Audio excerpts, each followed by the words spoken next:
Hey Iguana investors, welcome back to the Investing Iguana channel, your go-to source for high-impact, no-nonsense analysis of Singapore stocks and REITs. I'm Iggy, the Iguana, and today we're diving deep into Mapletree Logistics Trust's second quarter FY25 and 26 financial results. This is the kind of analysis that can change how you think about building wealth in Singapore, especially if you're relying on CPF or SRS for your future. Quick intro for the new faces.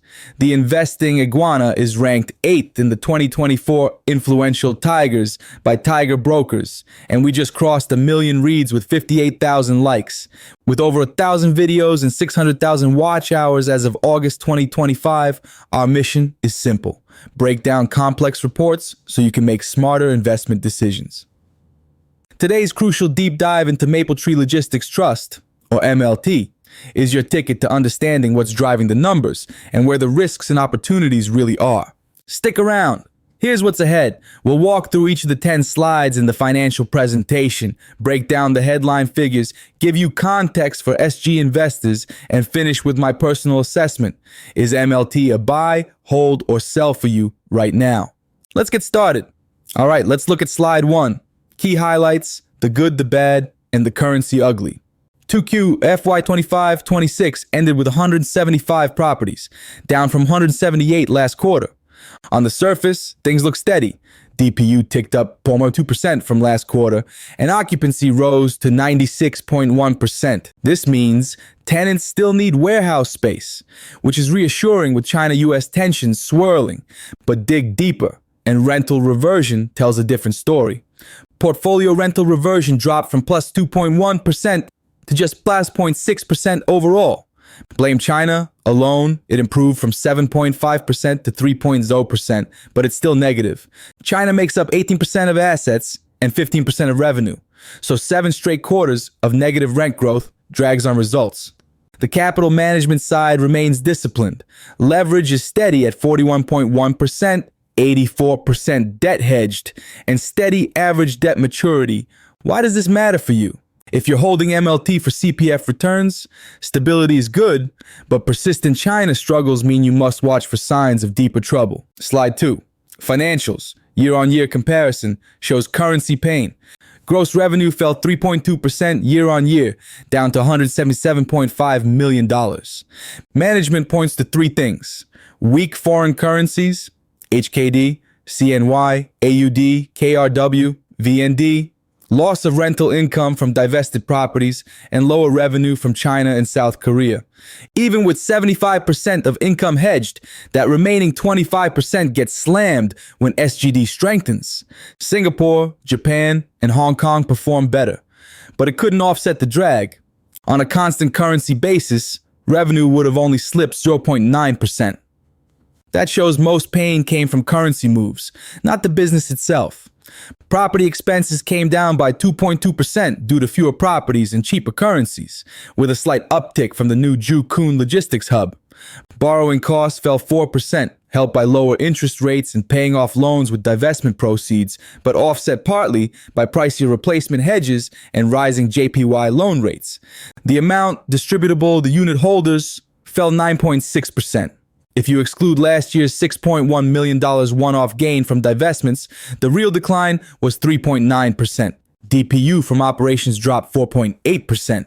Not what income investors want to see, but it's important to know most of the damage wasn't operational. Slide 3, half-year performance, consistency in the decline. What's changed over 6 months? The story repeats. Gross revenue down 2.8%, mostly due to currency.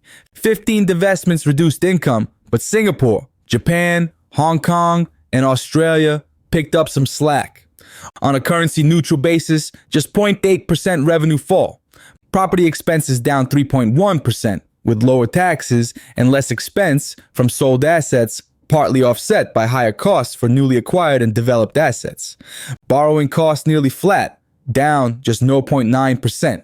DPU from operations dropped 6.1%, which is manageable for most portfolios, but does start to sting for CPF and SRS unit holders counting every cent. Slide 4. Quarter-on-quarter performance stability emerges. Now the good news. Quarter-on-quarter revenue stayed flat.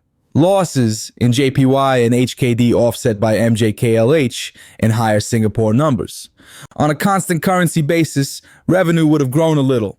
Property expenses up a touch, but kept in check by reversals and absence of expenses from sold properties. Borrowing costs down 2.9%. DPU actually edged up 0.2%. It's not a rally, but it's not a slide either. For investors, this stability is what you want to see after a bumpy year. Time for a quick plug. If you want more granular tables, financial models, and my full written breakdown, hit up the Investing Iguana Substack. You'll get my best edge-on insights and valuation models. Link is in the description. Slide 5. Balance sheet and capital management. Fortress-like discipline. MLT's balance sheet stays tough.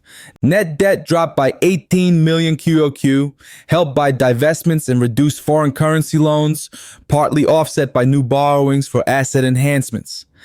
Aggregate leverage dipped to 41.1%. That leaves plenty of room below the 50% ceiling. Interest cover at 2.9x, so MLT's earnings cover interest payments almost 3 times over. Credit rating is stable at BBB+. For CPF, or income-focused investors, this is a critical buffer.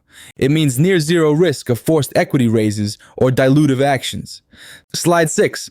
Debt maturity profile, well staggered and manageable. No refinancing cliffs here.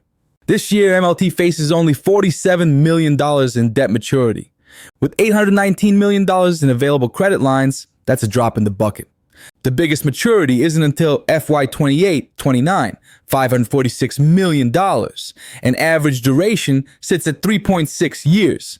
This is textbook risk management, plenty of time to refinance and play defense versus market moves.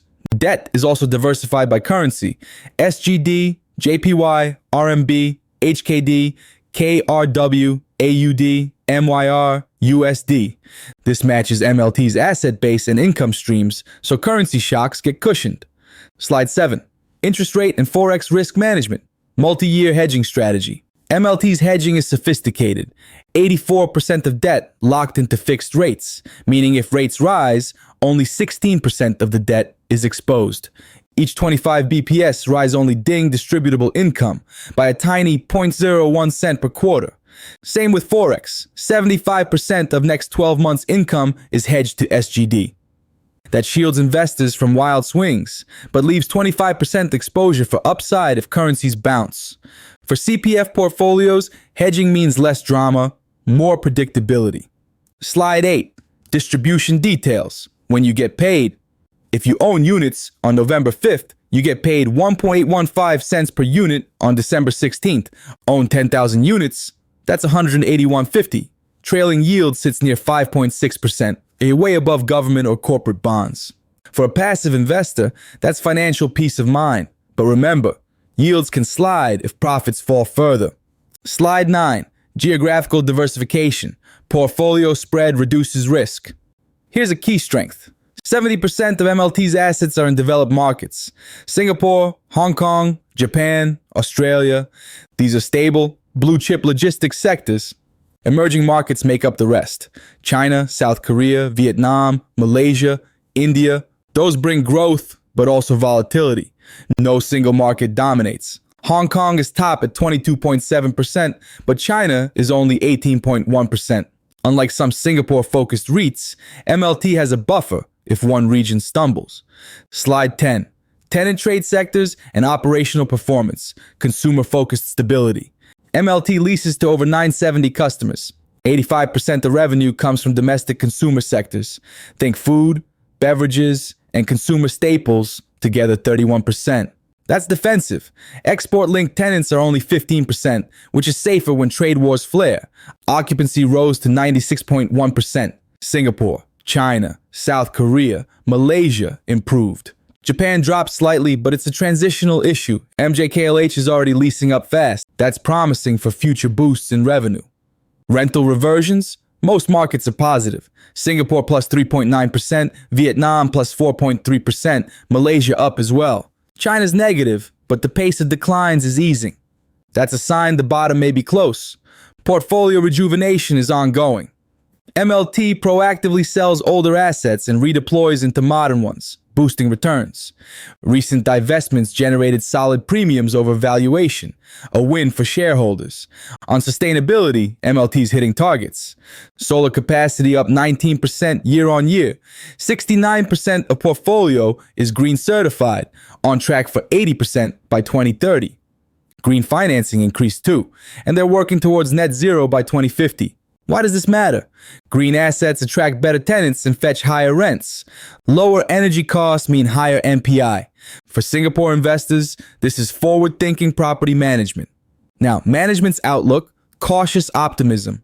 The global economy holds up, but trade headwinds and weak currencies persist.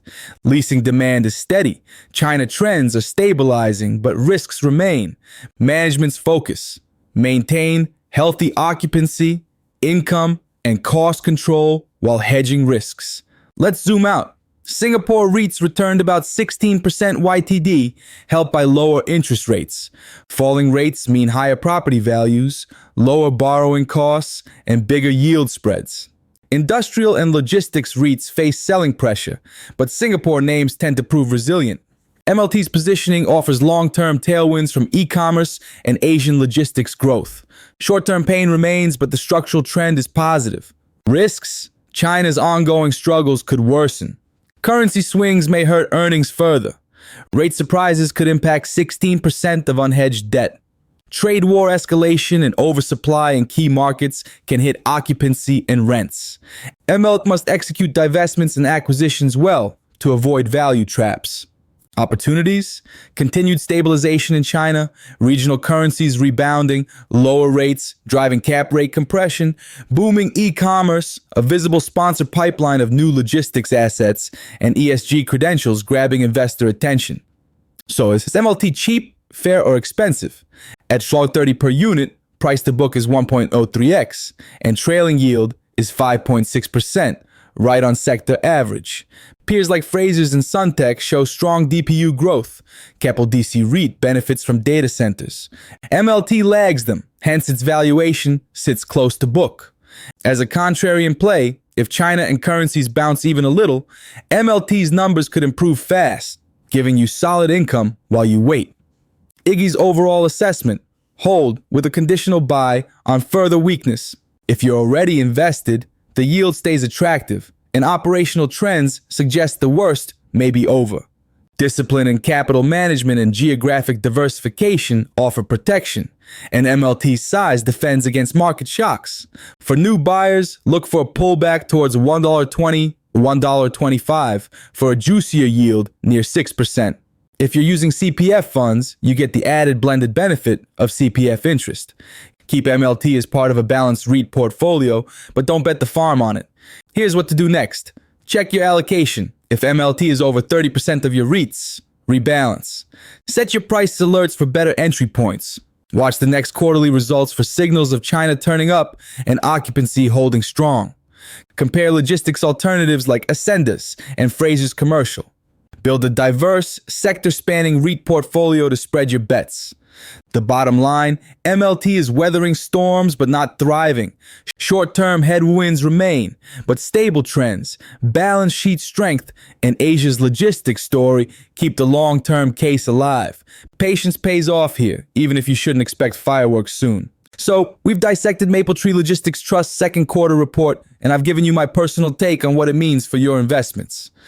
If you found this video helpful and want to seriously level up your investing game, please give it a like, share it with your friends, and subscribe to the Investing Iguana channel so you don't miss our next insights. And for those who want to be truly ahead, our premium members gain exclusive early access to all our videos, often a full week before anyone else sees them. This means you get Iggy's detailed analyses and urgent insights on major market moves directly to your inbox, giving you a significant head start. It's just $3 a month, about the price of a cup of coffee. Think of it as your consistent daily dose of financial fuel for smarter decisions, delivered before the masses. Ready to join the inner circle and get that early edge? Just click the link in the description below to become a premium member today. Want to go even deeper? Check out my previous deep dive on Ascendus REIT's latest results.